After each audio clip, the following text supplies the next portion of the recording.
నమస్కారం, welcome to BRK health. నేను మీ కీర్తి. ఈ రోజు మనతో పాటు ఉన్నారు ప్రముఖ న్యూట్రిషనిస్ట్ డాక్టర్ లహరి గారు. మనతో పాటు ఉన్నారు.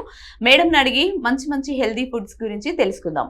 మేడం, ఈ రోజు డయాబెటీస్ ఉన్న వాళ్ళ కోసం ఏదైనా మంచి హెల్తీ ఫుడ్ అడిగాం కదా, ఈ రోజు వాళ్ళ కోసం ఏది చేసి చూపిస్తున్నారు మేడం?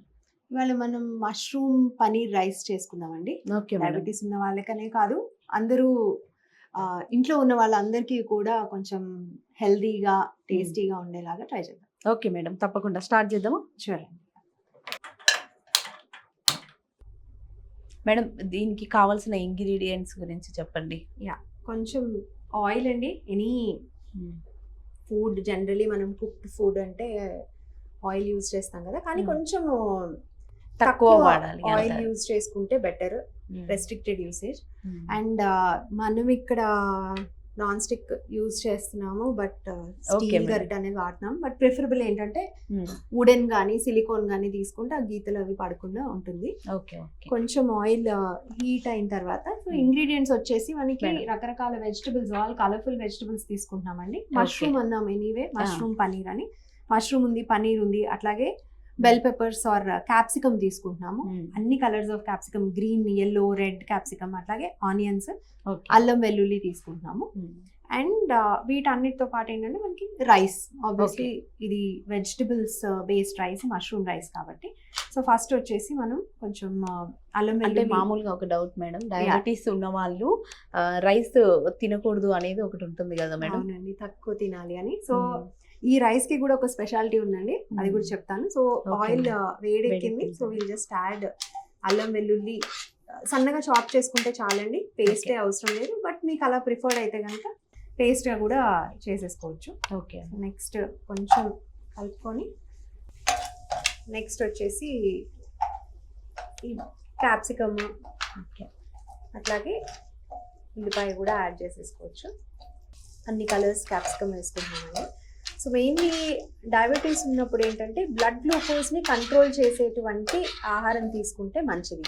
ఓకే. ఈ క్యాప్సికమ్ అంతట్లో కూడా గ్లూకోజ్ కంటెంట్ ఇచ్చేటువంటి కార్బోహైడ్రేట్స్ అనేవి, అంటే బ్లడ్ గ్లూకోజ్ పెంచే కార్బోహైడ్రేట్స్ అనేవి చాలా తక్కువగా ఉంటాయి మోస్ట్ ఆఫ్ ద వెజిటబుల్స్లో. ముఖ్యంగా ఈ క్యాప్సికమ్స్లో తక్కువ ఉంటాయి, అట్లాగే మష్రూమ్స్లో కూడా కార్బోహైడ్రేట్ కంటెంట్ అనేది చాలా తక్కువ. ఇది అన్ని ఒకేసారి వేసేసుకోవచ్చు అండి, ఎందుకంటే ఇవన్నీ కూడా పూర్తిగా కుక్ అవ్వకుండా కొంచెం సాటే అయితే ఆ ఫ్లేవర్ వస్తుంది చాలు మనకి. పనీర్ ఒకటి లాస్ట్ లో వేసుకోవచ్చు అనమాట. సో కొంచెం సిమ్ లో పెట్టాలా మేడం? కొంచెం సిమ్ కానీ మీడియం కానీ పెట్టుకుంటే కొద్దిగా లైట్ గా కుక్ అయితే చాలండి. ఏం మనకి పూర్తిగా కుక్ అయిపోక్కర్లేదు. ఇన్ఫాక్ట్ లైట్ గా కుక్ అయినప్పుడు ఏమవుతుందంటే క్యాప్సికమ్ అనేది any kind of fresh vegetables లాగా క్యాప్సికమ్ లో కూడా మనకి antioxidants, vitamin C content చాలా ఎక్కువగా ఉంటుంది. డయాబెటీస్ ఉన్న వాళ్ళకి బాడీలో ఇన్ఫ్లమేషన్ అనేది ఎక్కువ ఉంటుంది. సో ఆ ఇన్ఫ్లమేషన్ తగ్గించేందుకు కూడా మనకి క్యాప్సికమ్ లో ఉండేటువంటి యాంటీ ఆక్సిడెంట్స్ బాగా ఉపయోగపడతాయి. అండ్ మష్రూమ్స్ లో కూడా మనకి యాంటీ ఆక్సిడెంట్ కంటెంట్ ఎక్కువగా ఉంటుంది, క్యాలరీస్ చాలా తక్కువగా ఉంటాయి. సాధారణంగా డయాబెటీస్ ఉన్న వాళ్ళలో చాలా మందిలో వెయిట్ కూడా ఒక ప్రాబ్లం లాగా ఉంటుంది. సో ఆ వెయిట్ ని కంట్రోల్ చేసేందుకు కూడా ఇట్లా లో క్యాలరీ ఉన్నటువంటి వెజిటబుల్స్ అవి యాడ్ చేసుకోవడం చాలా యూజ్ అవుతుంది అనమాట. సో ఒక్కసారి ఇది ఇంకొంచెం కుక్ అవ్వాలండి. కొద్దిగా నీళ్లు వచ్చేస్తాయి కదా మష్రూమ్ నుంచి మనకి. మష్రూమ్ నుంచి వచ్చేటువంటి వాటర్ తోనే ఈ ఫ్లేవర్ కూడా వస్తుంది అనమాట. సో ఎక్కువ ఎక్సెసివ్ కుకింగ్ కాకుండా స్టిల్ ఆ క్రంచ్ ఉండేలాగా ఉంటే ఫ్రెష్నెస్ అనేది ఉంటుంది. ఇది కొంత కుక్ అయినప్పుడు మనం మిగతా స్పైసెస్, పన్నీర్ అవన్నీ కూడా యాడ్ చేసుకోవచ్చు. సో ఇప్పుడు మీరు రైస్ ఒక 2-3 minutes అలా వరకు అట్లా మగ్గితే సరిపోతుంది, లోలో పెట్టుకోవచ్చు. అండ్ రైస్ గురించి అడిగారు కదండి, ఇవాళ మనం యూజ్ చేసేటువంటిది నార్మల్ వైట్ రైసే, కానీ ఇది ముందు రోజు కుక్ చేసుకుని కనీసం ఒక 6 hours ఫ్రిడ్జ్ లో పెట్టి తీసామన్నమాట. ఇది ఏంటంటే ఇలా కార్బోహైడ్రేట్స్ ఎక్కువ ఉన్నటువంటి ఫుడ్, రైస్ కానీ, పాస్తా కానీ, బ్రెడ్ కానీ, ఈవెన్ పొటాటోస్ కానీ ఒకసారి కుక్ చేసి వాటిని చల్లగా అయ్యే వరకు ఫ్రిడ్జ్ లో పెట్టి ఒక 4-5 గంటలు, 6 గంటలు ఓవర్ నైట్ పెట్టి నెక్స్ట్ డే మళ్ళీ హీట్ చేసినప్పుడు దాంట్లో కొంత స్టార్చ్ స్ట్రక్చర్ అనేది మారుతుంది. కాబట్టి దాంట్లో ఉండే గ్లూకోజ్ ఇంక్రీజ్ చేసేటువంటి కెపాసిటీ, అంటే same 100 grams of rice fresh గా కుక్ చేసి తినదానికంటే కూడా ఫ్రిడ్జ్ లో పెట్టి తీసి వేడి చేసి తీసుకున్నట్టయితే బ్లడ్ గ్లూకోజ్ బెటర్ గా కంట్రోల్ అవుతుంది. సో రైస్ తినాలి డయాబెటీస్ ఉంది కానీ నాకు నిజంగా రైస్ అంటే ఇష్టం అనుకున్న వాళ్ళకి ఈ రెమెడీ మనం ట్రై చేసుకోవచ్చు. ముందు రోజు కుక్ చేసుకొని అది మనం యూజ్ చేసుకోవచ్చు అన్నమాట. ఆ రైస్ మనం యూజ్ చేసుకోవచ్చు. సో చాలా మంది ఇంకా సో చక్కగా మగ్గింది, but we still have that crunch అనేది ఉంది. హాఫ్ కుక్ అయిందండి. సో మనం పనీర్ కూడా యాడ్ చేసేసుకోవచ్చు.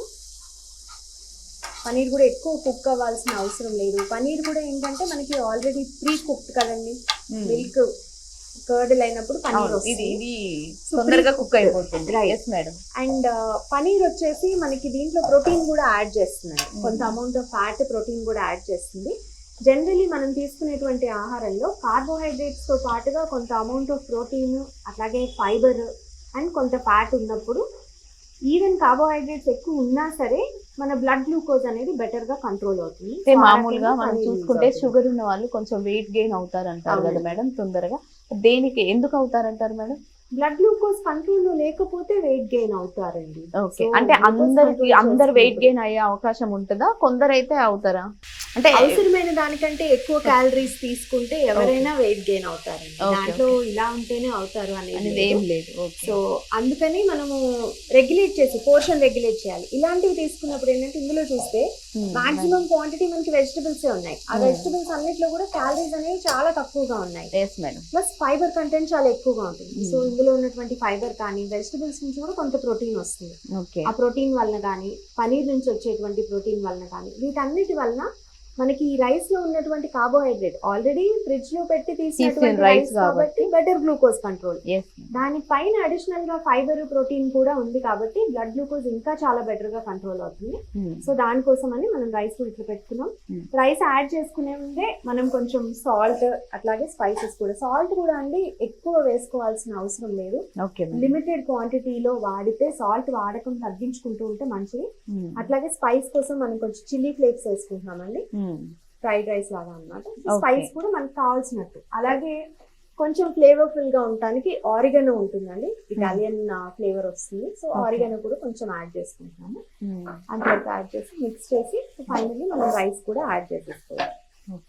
సో ఇది ఎట్లా ఉంటుందంటే మీరు పూర్తిగా కుక్ చేయకుండా పార్షియల్ గా కుక్ చేసినప్పుడు మనకి రెస్టారెంట్ ఫీల్ వస్తుంది అన్నమాట. ఆ స్టైల్లో కొంచెం క్రంచీగా ఉంటాయి వెజిటబుల్స్, ఫ్లేవర్ఫుల్ గా ఉంటాయి.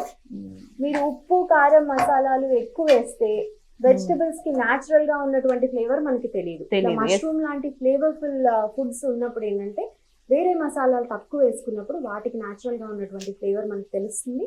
అండ్ న్యూట్రిషియస్ గా కూడా ఉంటుంది, హెల్దీ కాబట్టి. రైట్. సో రైస్ కూడా ఇంకోటి ఫ్రిడ్జ్ లో పెట్టుకొని తీసినప్పుడు అండి రైస్ కూడా చక్కగా పొడి పొడిగా ఉంటుంది. ఆ రకంగా కూడా మనకి అడ్వాంటేజ్. అండ్ పోర్షన్ సైజ్ ని బట్టి ఇప్పుడు ఒకళ్ళ కోసం అయితే ఒక 100 grams, ఇద్దరికైతే ఒక 200 grams అట్లా యాడ్ చేసుకుంటే సరిపోతుంది. మనం రఫ్లీ ఇప్పుడు 150 to 200 grams of rice add చేసుకున్నాము. అది కొంచెం మిక్స్ చేసేసుకొని అండ్ కొంచెం రైస్ వేడెక్కే వరకు మిక్స్ చేసుకుంటే చాలు. మీరు వండే ముందే రైస్ ని ఒక 1/2 hour ముందు తీసి బయట పెట్టుకుంటే సరిపోతుంది ఫ్రిడ్జ్ లో నుంచి. ఓకే, ఫ్రిడ్జ్ లో నుంచి ఒక 1/2 hour ముందు ఫ్రిడ్జ్ లో వండిన తర్వాత ఒక 6 hours పెట్టుకోవాలి ఫ్రిడ్జ్ లో. కొంచెం చల్లబడిన తర్వాత వేడివేడిగా ఫ్రిడ్జ్ లో పెట్టమని కాకుండా చల్లబడిన తర్వాత ఫ్రిడ్జ్ లో పెట్టుకోవచ్చు. తర్వాత నెక్స్ట్ ఎప్పుడు కుక్ చేస్తున్నారంటే అప్పుడు తీసి ఒక అరగంట ముందు బయట పెట్టుకొని కుక్ చేసుకుంటే సరిపోతుంది. సో సరిపోయిందండి, ఇది ఇంకా ఆఫ్ చేసేసుకోవచ్చు. కొంచెం రైస్ కూడా వేడెక్కింది కాబట్టి ఇది తీసి మనము ఒక బౌల్లోకి ట్రాన్స్ఫర్ చేసుకుంటే కావాలంటే ఇంకా మనము గార్నిషింగ్ కి దానికి ఏమైనా ఎక్స్ట్రా వెజిటబుల్స్ ఏం వాడచ్చు అంటారు మేడం? అంటే షుగర్ ఉన్న వాళ్ళకి ఇదే తినాలి అనేది ఉంటుంది కదా. ఎనీ వెజిటబుల్స్, ఇప్పుడు క్యారెట్, గ్రీన్ ఆనియన్ అంటారు కదండి, ఉల్లికాడలు ఉంటాయి కదా, ఉల్లికాడలు కానీ కొత్తిమీర కానీ పుదీనా కానీ ఇట్లాంటివి ఏవైనా కూడా మనకి చక్కటి గార్నిషింగ్ కి పనికొస్తాయి అన్నమాట. సో ఇట్లా బౌల్లోకి సర్వింగ్ బౌల్లోకి తీసేసుకుంటే ఇది కూడా అంతేనండి. మనకి ఇన్ఫాక్ట్ లెఫ్ట్ ఓవర్ రైస్ ఒక్కొక్కసారి రైస్ మిగిలిపోయింది ఎక్స్ట్రా అంటే దాంతో చేసుకోవచ్చు. ఊరికే తాలింపు వేసుకొని తినే బదులు అప్పుడు రైస్ ఉంటుంది కదా.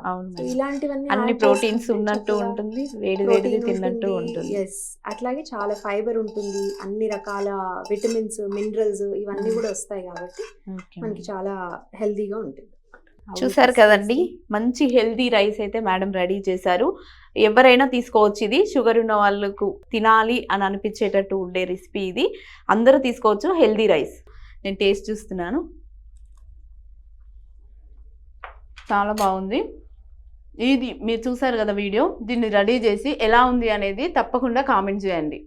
ఇది ఇవాళటి వీడియో. మరొక వీడియోతో మళ్ళీ మీ ముందుకు వస్తాను. చూస్తూనే ఉండండి బీఆర్కే హెల్త్. నమస్తే.